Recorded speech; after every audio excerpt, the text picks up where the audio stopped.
오늘은 어린이 주일입니다. 저희는 오후 예배에 이렇게 어린이 주일 설교를 하게 되었는데, 어린이들을, 아니 자녀를 어떻게 교육시켜야 될 것인가, 어떻게 양육해야 될 것인가, 정답은 없습니다. 여러분, 부모가 자녀를 교육시키는데 정답이 있다라고 말한다면 그것은 뭔가 문제가 있는 겁니다. 아이들이 어떻게 자라났는지, 어떤 성품을 가지고 있는지, 그리고 하나님 이 땅에 왜 어떻게 보내셨는지 다 다릅니다. 같은 뱃속에 나온 자식들도 어떤 아이는 굉장히 외향적인 친구가 있는 반면에 어떤 아이는 너무 내성적인 아이가 있는 거예요. 근데 그것을 똑같은 기준과 똑같은 방식으로 아이를 가르치면 어떻게 되겠습니까? 어떤 아이는 적응이 되지만 어떤 아이는 적응이 되지 않을 겁니다. 그래서 아이는 1대1, 그 아이에 따라 다 다른 방법에, 그래서 아이들의 숫자만큼의 교육 방법이 다 다른 겁니다. 이 자녀 양육 방법이 다른 거예요. 그러면 그냥 손 놓고 있어야 되느냐? 그렇지 않습니다. 어떻게 해야 됩니까? 가장 기본적인 것에서 이 아이들을 충족시켜야 되고, 이 아이들을 가장 기본적인 것에서 양육을 해야 되는 겁니다. 우리 하나님의 자녀이고 하나님이 우리를 이 땅에 보내셨습니다. 하나님 우리를 창조하신 자이고 하나님께서 우리를 창조해서 이 땅에 보내셨기 때문에 누구보다 우리를 잘 알고 있는 건 바로 하나님이시라는 겁니다. 그래서 우리가 자녀를 교육하는 방법은 바로 하나님의 말씀 안에서 양육해야 되는 것이 가장 옳은 방법임을 잊지 마시기 바랍니다. 오늘 본문에 아비들아 하면서 너희 자녀를 도엽게 하지 말라라고 말합니다. 오늘 본문에 이 노엽게 하지 말라라는 그 단어가 나오는데 헬라어로는 파로르 기조라는 말입니다. 이 파로르 기조라는 말은 뭐뭐에게서부터라는 파라라, 그러니까 뭐뭐에게서로부터라는 파라라는 단어하고 그 다음에 분노하다, 화를 내다라는 단어, 오르기조라는 이 단어가 합성되어 만들어진 단어입니다. 그래서 파로르기조라는 이 단어는 뭐뭐로부터 노하게 하지 말라, 뭐뭐로부터 화나게, 성내게 하지 말라라는 말을 하고 있습니다.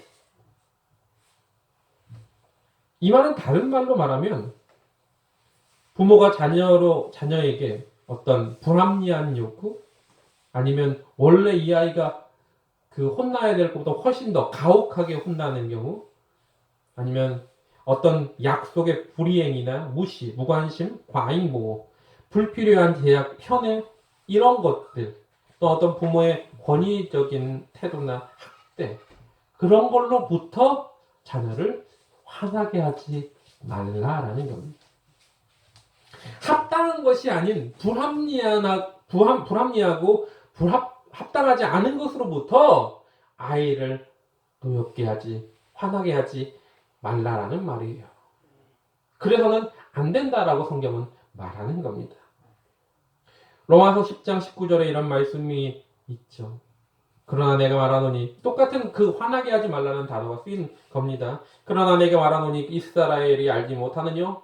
먼저 모세가 이르되 내가 백성 아닌 자로서 너희를 희기 나게 하며 미련한 백성으로서 너희를 노엽게 하리라 하였고, 여기서 노엽게라는 그 단어가 쓰였습니다.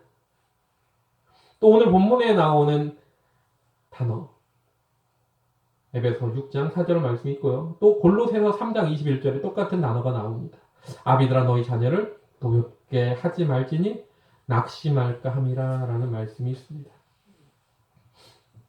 그렇습니다. 노엽게 한다는 건 아까도 말한 것처럼 어떤 걸로부터 자녀를 화나게 하면 안 된다는 건데, 그게 합당한 것이 아니라 아이가 느꼈을 때 불합리하고, 그리고 나 이렇게 하지 않았는데 괜히 부모의 기분과 부모의 어떤 상태에 따라서 그 아이들로 하여금 불합리하다고 생각하게 만들었을 때 아이가 화가 난다는 거죠. 그래서 가정의 문제, 자녀 교육에 문제가 발생하고 자녀와 부모의 갈등이 생기고 그리고 또한 멀어지게 되는 계기가 된다는 겁니다. 그래서 어떻게 해야 돼요? 그렇게 불합리한 것으로 하지 말고 뭐예요? 주의 교훈과 훈계로 양육하라라고 성경은 기록하고 있습니다. 교훈은 뭐냐? 이 단어가 헬라어로 누테시아라는 단어인데 이 단어는 생각에 집어넣다라는 겁니다. 교훈은 뭐냐? 그 아이들의 생각에 그 말을 집어넣는 것이 바로 누테시아, 교훈이라는 겁니다. 그러니까 격려나 책망 등의 말로 올바른 생각을 하도록 지도하는 게 교훈이에요. 잔소리가 아니고 아이가 잘 올바른 생각을 가질 수 있도록 말해주는 것. 이것이 지도하는 것, 이것이 교훈이라는 겁니다. 훈계는 뭐냐? 훈계는 아이를 훈육하다라는 뜻을 가지고 있는데요. 그러니까 훈계라는 말은 다 알죠. 근데 무조건 혼내는 게 훈계다라고 생각하면 또한 안 되는 겁니다. 또 양육은 뭐냐? 양을 기르듯이라는 뜻을 가지고 있습니다. 그러니까 어린아이는 아직 발달하지 않았기 때문에 필요한 육체적, 정서적, 영적 필요를 뭐예요? 말씀으로 올바르게 공급해 주는 것. 그것이 바로 양육입니다. 잘할 수 있도록.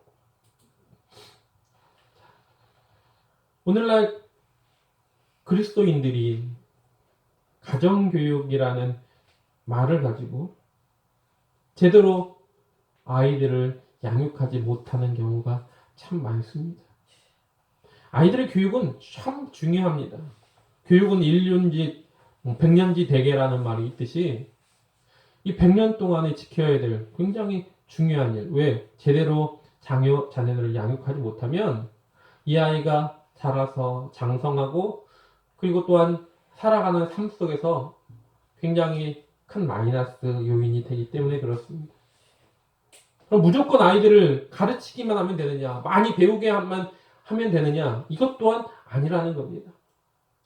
아이들이 정말로 하나님께서 이 땅에 보내셨을 때 공부 쪽하고는 관계가 없는, 배움 쪽에 관계가 없는 다른 쪽에 달란트를 주셨는데 자꾸 이 아이들을 아침부터 10시까지, 저녁 10시, 12시, 새벽 1시, 2시까지 계속 학원으로만 돌린다면 이 아이는요, 죽을 거예요. 고통당하고 있는 겁니다. 마치 뭐하고 같으냐면 이 식물이 있잖아요. 꽃들이 있습니다. 얘는 2주일에 한 번씩 물을 줘야 된대요. 쟤는요, 일주일에 한 번씩 물을 줘야 돼요. 얘는요, 각 틈날 때마다 줘야 된대요. 다 다른 거잖아요. 물을 주는 횟수가. 근데 똑같은 기준으로 이 2주에 한 번 물을 줘야 되는 애한테 매일 수시로 줘야 되는 애처럼 물을 줘버리면 어떻게 될까요? 쟤는 죽어요. 자녀 양육도 마찬가지입니다. 이 아이가 필요한 모습으로 필요한 만큼의 적당량의 영양을 공급하고 또한 교육을 시켜야 되는 것이죠. 근데 우리 힘으로는 할 수가 없다는 것이 맹점입니다. 왜? 내가 잘 알지 못해. 내 자녀로 아무리 나의 자식이라고 할지라도 배 아파 낳은 아이라고 할지라도 내가 다 아느냐? 절대 그렇지 않습니다. 그래서 누구에게 맡겨야 되느냐? 바로 하나님께 맡겨야 된다는 걸 잊지 마시기 바랍니다. 아멘. 주님이 우리에게 말씀하시는 말씀으로 그 아이들을 양육해야 되는 겁니다. 아멘. 똑같은 천편일률적인 어떤 방법이 아니라 이 아이 각자의 맞는 개성과 이 아이가 이 땅에 가지고 나온 재능을, 달란트를 가지고 행할 수 있도록. 어떤 아이들은요, 정말로 섬세하게 정말로 배려하는 아이들이 있는데 어떤 아이들은 그런 걸 정말 무심한 아이들이 있거든요. 그 하나하나의 모습대로 아이들을 양육해야 되는 겁니다. 근데 기준이 있어야 되죠. 어떤 기준? 말씀 안에서의 기준, 주 안에서의 기준이 분명하게 있어야 된다는 겁니다. 성경은 그래서 이 아이들을 가르칠 수 있도록 준비되어 있는 겁니다.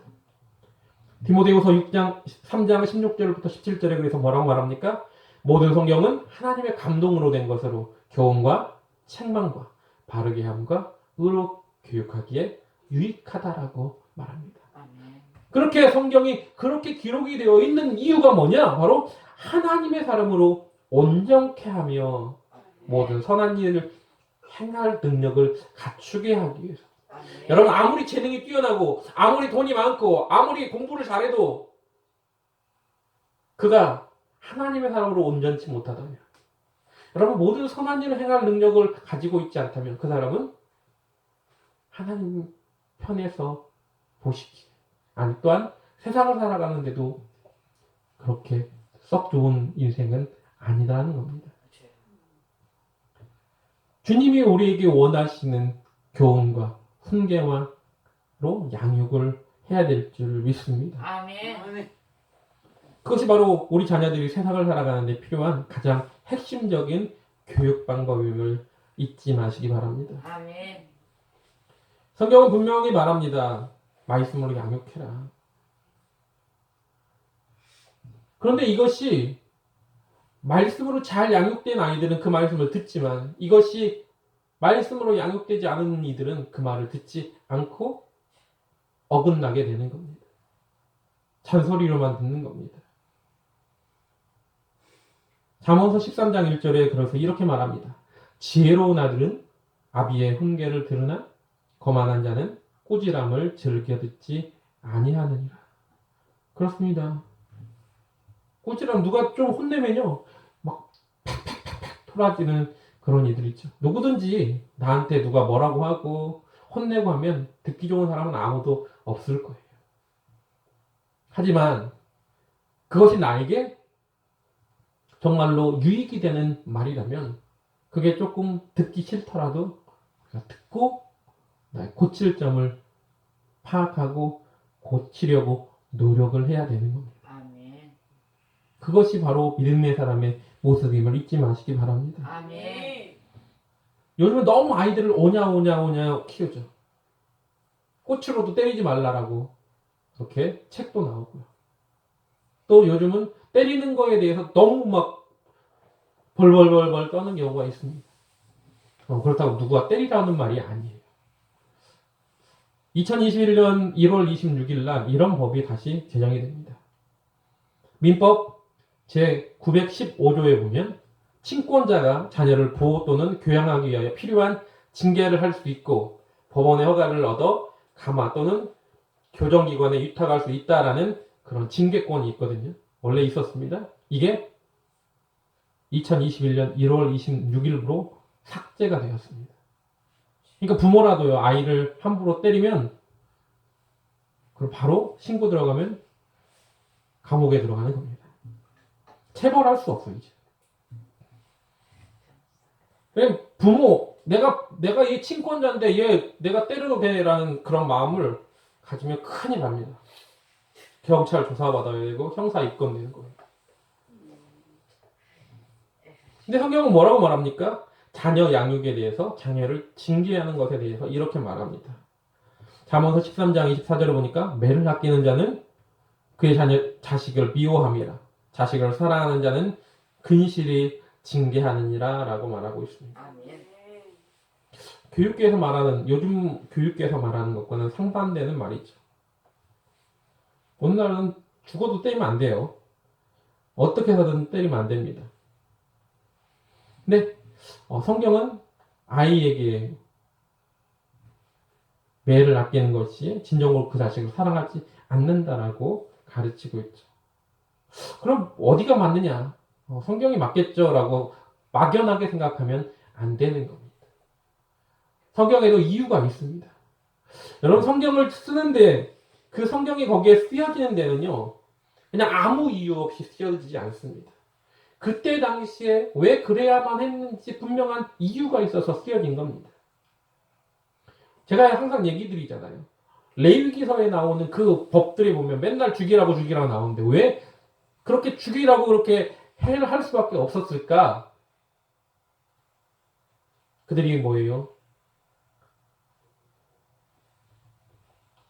애굽에 있을 때 그 애굽에서의 삶이 이미 이방인들의 삶으로 완전히 물들어가지고 하나님을 바라보는 삶으로 바꾸려면 그렇게 지독하게 하지 않으면 바꿀 수가 없었기 때문에 그렇다라고 말씀을 드렸습니다.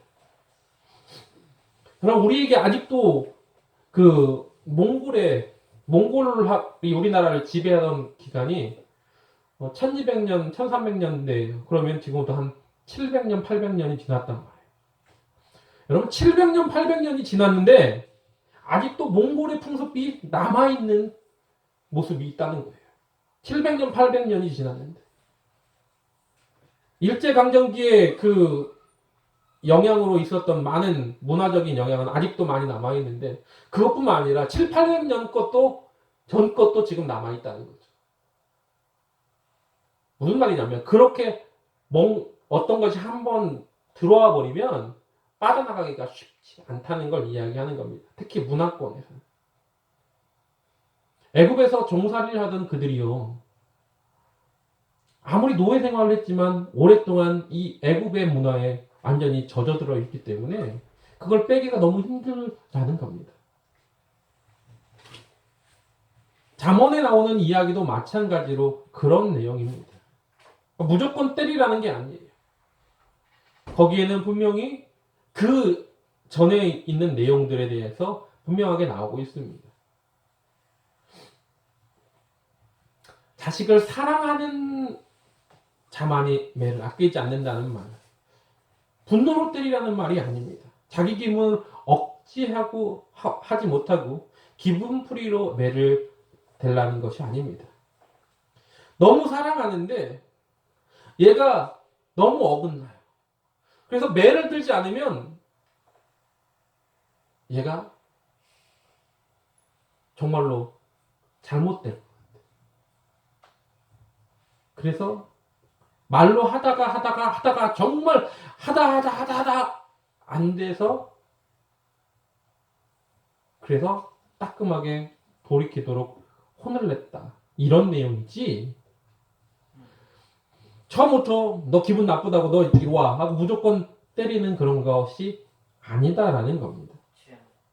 이 아이에게 매를 들지 않으면 얘를 망치겠다 라는 마음이 들어서 드는 거예요. 쉽게 말하면 이런 겁니다. 우리 애가 나쁜 친구들을 만나서 약을 하기 시작해. 도박을 해. 이게 점점 빠져들어가고 얘가 이제 중독이 돼가지고 못 나와요. 말로 해선 말 듣진 않아요. 손을 붙잡아도 뿌리치고 가버려. 집에 있는 거 막 싹 팔아다가 막 그 약을 사려고 막 그래. 그럼 얘를 어떻게 해야 될까요? 아무도 도와주지 않는다면. 여러분, 그때 당시에 고대 사회는요, 지금처럼 경찰이 잘 되어 있고 얘를 감옥에 집어넣고 뭐 이런 게 아닙니다. 얘를 가만 놔두면 폐인이 되게 생겼다. 그럼 어떻게 해야 돼요? 패하더라도 막아야 되겠다라는 생각이 그때 당시의 모습인 거예요. 지금이야 안 패도 어떤 기관의 도움을 받거나 할 수 있잖아요. 그런데 그때는 그런 상황이 아니었다는 겁니다. 지금으로부터 3000년 전에는 이해를 하시기 바랍니다. 그러니까 어떤 분들은 그래서 성경에 매를 대라고 하니까 그게 정말 무조건 돼야 된다고 생각하는 모습이 계세요. 근데 그때 당시의 상황과 지금 상황은 많이 다르다라는 겁니다. 지금도 아이들이 정말 엇나가고 할 때는 정말 폭폭해서 이 아이를 제대로 양육하기 위해서 매를 댈 수가 있겠죠. 하지만 그 되는 방법이 나의 금풀이가 되면 내가 말로 이 아이를 설득하지 못해서 그것 때문에 내가 화가 나가지고 빨리 어떻게 좀 해보려고 하는 그 방법은 잘못된 거예요. 유대인들은요, 지금 유대인들의 훈육 방법이 어떠냐, 훈계 방법이 어떠냐, 유대인은요, 이 아이가 말을 들 때까지 앞에다 잡아다 놓고 못 빠져나가게 하고 계속 말로 설득해요. 계속 말로. 언제까지요? 말을 알아들을 때까지. 어디 못 가게 합니다. 계속. 어쩌면요, 이게 더 큰 곤욕일 수도 있지만, 얘가 이해할 때까지 조곤조곤하게 자꾸 설득을 합니다. 100번이고 1000번이고 계속 설득을 하는 거예요. 부모들이 한 가지 이렇게 실수하는 게 뭐냐면, 아이가 말을 한두 번 해서 안 들으면 막 화를 내요. 저도 성격이 급해서 그런데. 훈계하는 데는요, 에너지가 많이 들어갑니다. 인내가 얼마나 많이 필요한지 몰라요. 그래서 부모들이 쉽게 범하는 잘못 중에 하나가 뭐냐면, 훈계를 게을리하는 겁니다. 훈계를 게을리하기가 쉽다는 건 뭐냐면, 이 아이를 말로써 안 되니까 한두 번 하다가 내가 몇 번 너한테 경고했지 하고 말하는 거예요. 근데 돌이킬 때까지 계속 끊임없이 말해야 된다는 거예요. 뭐가 빠졌느냐? 사랑이 빠진 거예요. 만약에 얘가 정말 내가 얘를 사랑한다면 매를 안 대고도 말로 해서 돌이킬 수 있을 것 같으면 100번이고 1000번이고 10,000번이고 계속 이야기를 해야 돼요. 왜? 사랑한다며.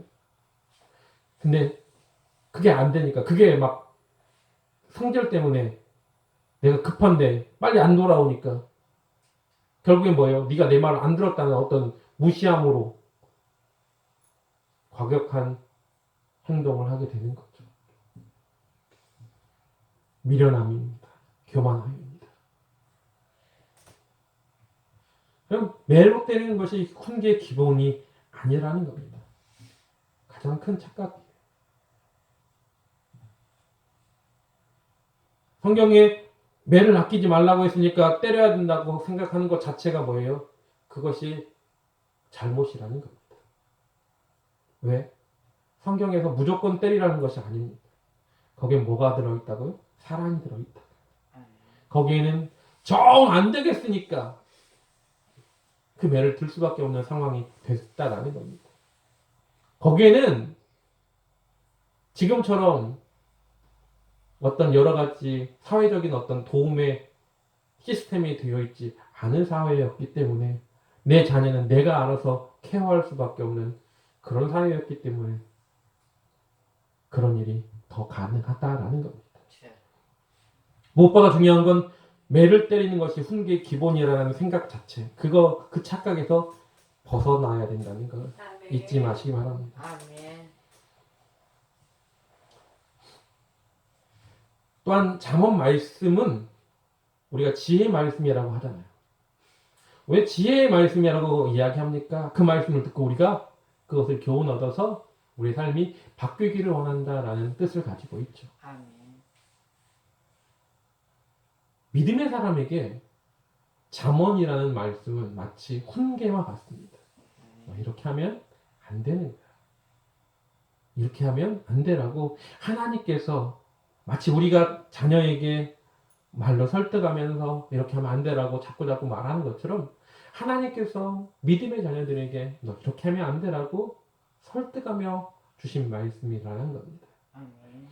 우리가 항상 그것을 잊지 말고 그 훈계의 방식을 따르는 저와 여러분 되기를 주님의 이름으로 부탁을 드립니다. 아멘. 또한 때때로 하나님께서는 우리에게 그것뿐만 아니라 어떠한 말들을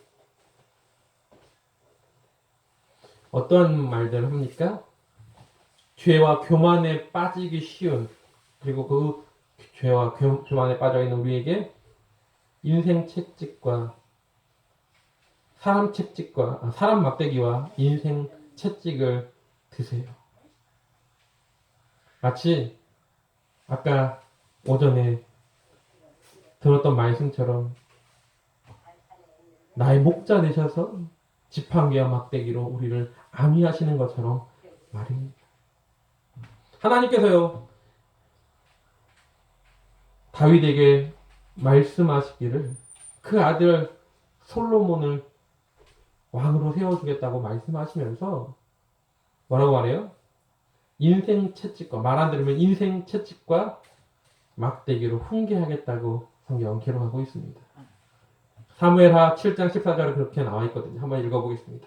나는 그 아비가 되고 그는 내 아들이 되리니 저가 만일 죄를 범하면 내가 사람 막대기와 인생 채찍으로 징계하려니와. 하나님은요 우리를 사랑하기 때문에 어떻게 하세요? 우리를 성실하게 훈계하세요. 훈계. 그래서 우리가 교만과 아집으로 빠지게 되면 어떻게 해요? 인생 채찍으로 우리를 훈련시킨다는 거예요. 때때 우리가 그래서 어려움이라고 말하고 곤란함에 빠졌다고 말하고 나를 왜 이렇게 힘들게 하시고 우리를 시험에 들게 하냐고라고 말하는 그런 것들이 하나님께서 친히 시험하는 것이 아니라 내가 어떤 잘못을 한 것에 대해서 어떤 결과물이라는 겁니다. 그래서 인생 채찍과 사람 막대기, 사람을 통해서 우리에게 잘못된 것에 대해서 훈계하고 또는 돌이키도록 한다라는 겁니다. 그것을 통해서 하나님이 원하시는 일을 하나씩 발견하는 저와 여러분 되시길 주님의 이름으로 부탁을 드립니다. 아멘. 오늘 본문 말씀 아비다 너희 자녀를 노엽게 하지 말고 내 감정과 불합리한 것으로 우리 자녀들을 내 자녀니까 내 새끼니까 내 거라고 착각하는 분들이 계시잖아요. 그게 아니라 그러다 보니까 내 것이라는 잘못된 관념을 가지고 있으니까 생각을 가지고 있으니까 내 자식 내 맘대로 하는데 당신이 무슨 상관이냐고 그러면서 불합리하게 이 아이들을 대하는 모습이 많습니다. 그러다 보니 노엽게 되는 거예요. 노엽게 되니까 어떻게 돼요? 부모 자식 간에 원수가 되는 겁니다. 부모 자식 간에 의가 상하고 그리고 노년에 부모를 찾지 않는 경우가 생기는 겁니다. 자녀를 노엽게 하는 자가 아니라 내 마음대로 내 뜻대로 아이를 양육하는 자가 아니라 주의 교훈과 훈계로 주의 교훈과 교양과 훈계로 그 자녀를 양육하기를 주님의 이름으로 부탁을 드리고 그래서 이것이 어린이 주일 뿐만 아니라 우리의 자녀들을 양육하는 데 가장 기본이 되는 저와 여러분 되시기를 주님의 이름으로 부탁을 드립니다. 분명히 어렵습니다. 아이들을 가르치는 것, 자녀를 양육하는 것 어렵죠. 아이가 커나갈수록 더 어렵고요. 어떤 분들은 아이가 몇이나 되니까 아이 낳을 때마다 비슷하게 생각할 수 있지만 아까도 말한 것처럼 아이는 내 자녀 10명도 다 달라요. 똑같이 쌍둥이도 다 다릅니다. 하는 방식도 다 달라야 되고 그 아이를 하나님께서 왜 이 땅에 보내게 하셨는지 이 땅에 왜 왔는지 이 아이에게 어떤 재능이 있는지 부모가 항상 하나님께 여쭙고 이 아이들을 관찰하며 이 아이들을 잘 양육하는데 주의 교양과 훈계로 잘 양육하는데 힘써서 하나님의 귀한 믿음의 가정 귀한 믿음의 명문가 그 아이들을 통해요 세상을 변화시키는 귀한 역사가 있기를 주님의 이름으로 간절하게 부탁을 드립니다. 아멘. 이 시간 기도하겠습니다. 이 시간 기도할 때 말씀을 생각하면서 나는 혹시 내 아이를 노엽게 하며 키우진 않았습니까? 내 감정과 불합리한 것으로 내 아이를 키우진 않았습니까? 그렇다면 용서해 달라고 내가 주의 교양과 훈계로 이 아이를 양육하기를 원합니다. 하나님의 기뻐하는 자녀로 양육하기를 원합니다. 하나님 나에게 힘을 달라고 지혜를 달라고. 주의 말씀에 올바로 따르는 자가 되게 달라고. 통성으로 주의 청하고 간절하게 기도하겠습니다. 주여! 오 할렐루야. 사랑과 내가 충만하신 하나님.